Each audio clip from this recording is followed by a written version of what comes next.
Hi, I'm Nick Ross for iTWire, and we're talking to Bill Kavanaugh from Hyland Software today. And can you tell us a bit about yourself and what Hyland does very quickly? Sure, absolutely. My name is Bill Kavanaugh. I've been at Hyland going on 18 years. Hyland began in 1991.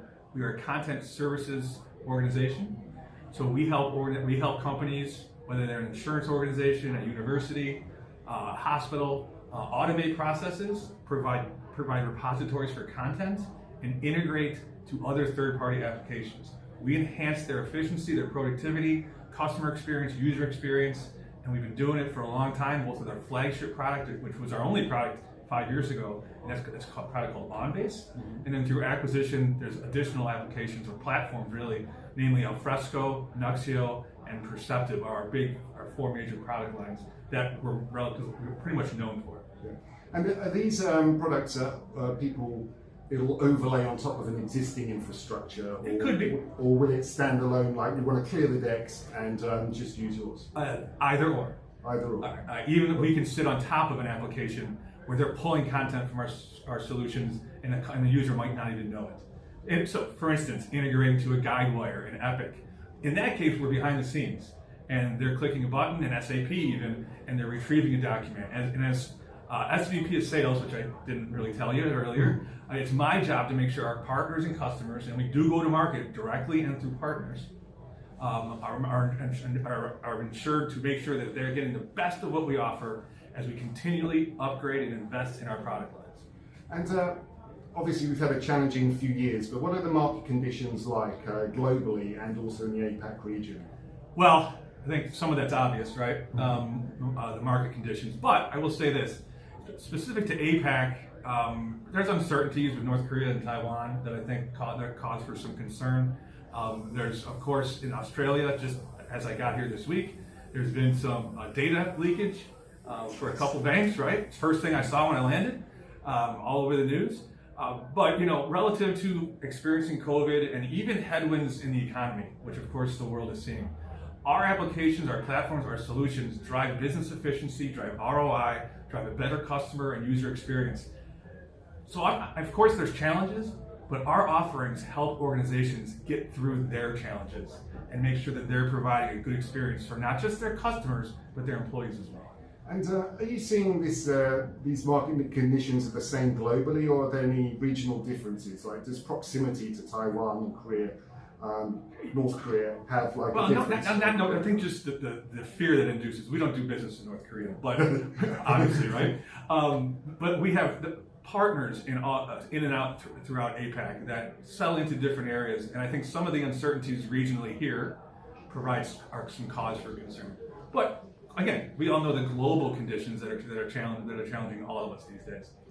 And so what factors are driving companies, organizations to consider their digital evolution at the moment? Yeah, their modernization, if you will. Yeah. A couple things. Technology consolidation, where a lot of organizations have had multiple content repositories or content service platforms. And we see a lot of opportunity, and we're getting a lot of inquiries on consolidation into a single, or I guess even less, of those content service platforms that they're reaching out to us for. Additionally, we talk a lot about hyper automation in the future. We have the tools to do it today. So from case management to RPA, robotic process automation, to business process automation, to workflows, and all done in the cloud. We have the tools to provide hyper automated applications, solutions, platforms today that bring in all these different aspects of the tools we've developed and acquired over the years. And have priorities shifted over the past 12 months? I wouldn't say this is 12 months. It's something we've been investing in much more the last few years, and that would be security, both in the technology and in security resources in-house.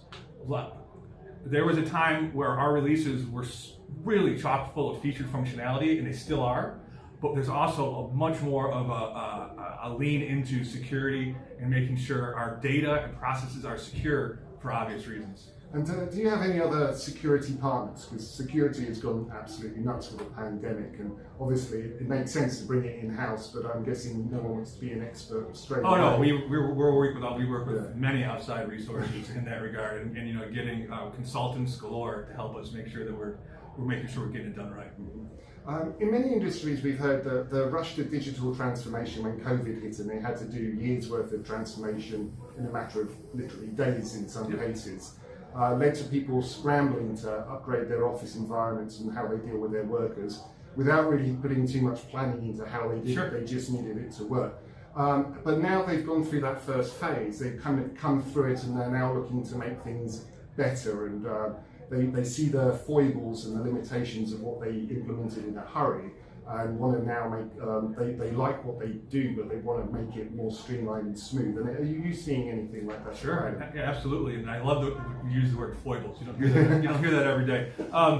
Yeah, so when COVID hit, we provide the content and information you need, you customer, you partner, you end user, when you need it, anywhere you need it. So a lot of our customers leaned into us and said, help us create a much more remote workforce via iPads, iPhones, workstations at home where we can access via what we once did in-house via the cloud. So some of that was done quickly, but it's what we do. So there wasn't a lot of having to go back to fix things.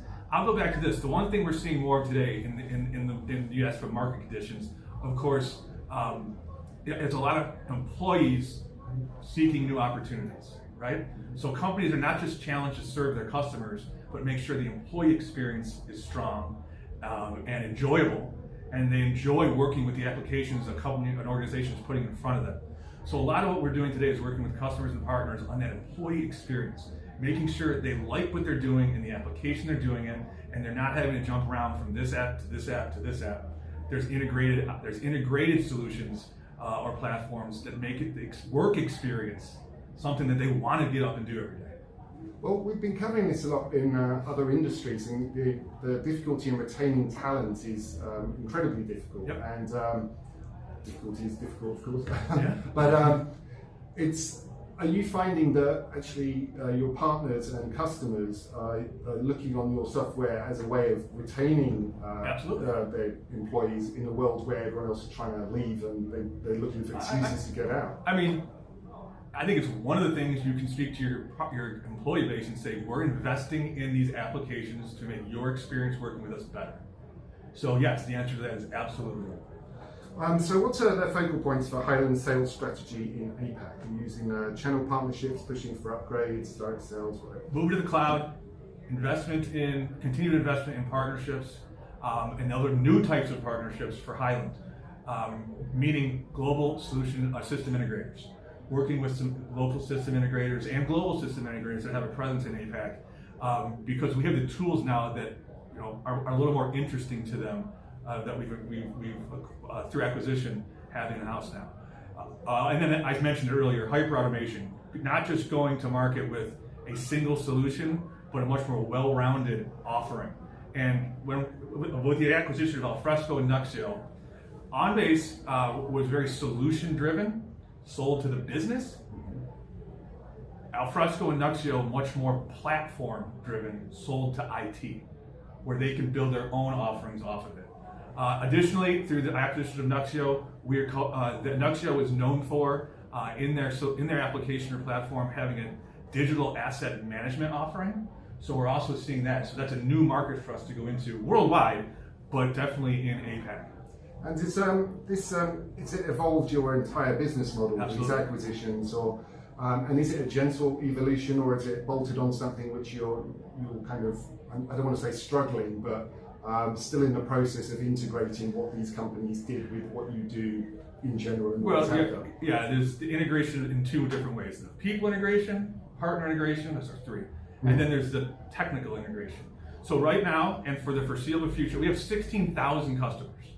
So there's no way we're going to say, we're going to have to continue to support them and invest in their platforms.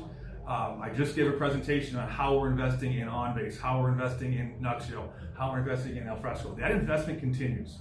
We are also investing in a cloud-native SaaS native solution called what we're calling HXP today. That's going to take the best of all those different offerings and have something that is going to be really revolutionary for our future customers and some of our customers who will migrate to that down the road. But today we continue to invest in those platforms extensively because we have to. And so I guess that preempts my final question, which is like, what specific growth areas are you seeing? Is that where they're going, or is there anything else you'd like to add on that? Well, cloud native, a true cloud native application. Continuing to invest in our integrations, iTWire, Epic in the healthcare space, Duck Creek, also like iTWire in the insurance space, Workday, an investment with AWS and really leveraging AWS as a partner in the cloud, in cloud storage and where we're hosting our customers. So that's where the investment, and I mentioned earlier, our investment in really kind of diving headfirst into creating more deeper relationships with global system integrators, because we have the tools that they want now to supplement applications that they're building. Cool. Well, that's great. Thank you very much, Bill Kavanaugh. And, Thank you. Thank you. Cheers.